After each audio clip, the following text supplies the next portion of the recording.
গেল কদিনের নিয়মিত ছবি, সেন্ট্রাল উইকেটে নেট লাগিয়ে অনুশীলনে ব্যস্ত তামিম ইকবাল খান।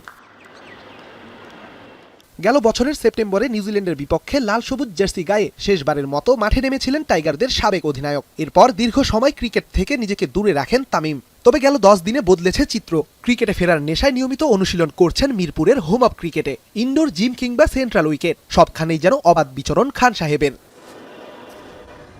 যদিও বিসিবির নিয়ম বলছে হোম অফ ক্রিকেটের ফ্যাসিলিটিস পায় কেবলমাত্র কেন্দ্রীয় চুক্তিতে থাকা ক্রিকেটাররা।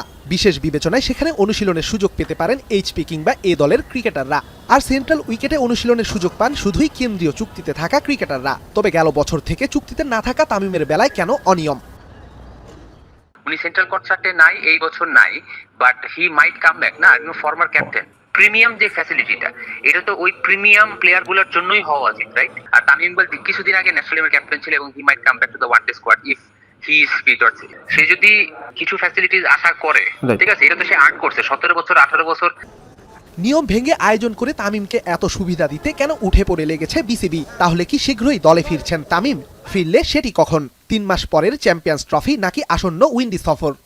সব ঠিকঠাক থাকলে তামিম ভাইকে দেখতে পারি ওয়েস্ট ইন্ডিজ সিরিজেও। ইফ হি ইজ উইলিং, সিলেক্টররা যদি মনে করে। দেশের সবচেয়ে ব্যস্ততম ভেন্যু বলা হয় মিরপুর ক্রিকেট স্টেডিয়ামকে। বিশেষজ্ঞদের মতে কালে ভদ্রে যেটুকু বিশ্রাম মেলে সেটিও যথেষ্ট নয় এখানকার উইকেটের জন্য। তবে একজন তামিম ইকবালের জন্য উইকেটের ওপর আরেকটু ধকল না হয়ে গেল। কিন্তু এনসিএল টি20তে যে অন্তত 3 ম্যাচ খেলার কথাও বোর্ডকে জানিয়ে রেখেছেন তিনি, যেটি আবার উইন্ডিজ সফরের সঙ্গে সাংঘর্ষিক। এমন জটিল সমীকরণের উত্তর খুঁজতে অপেক্ষা করতেই হবে দল ঘোষণার আগ পর্যন্ত।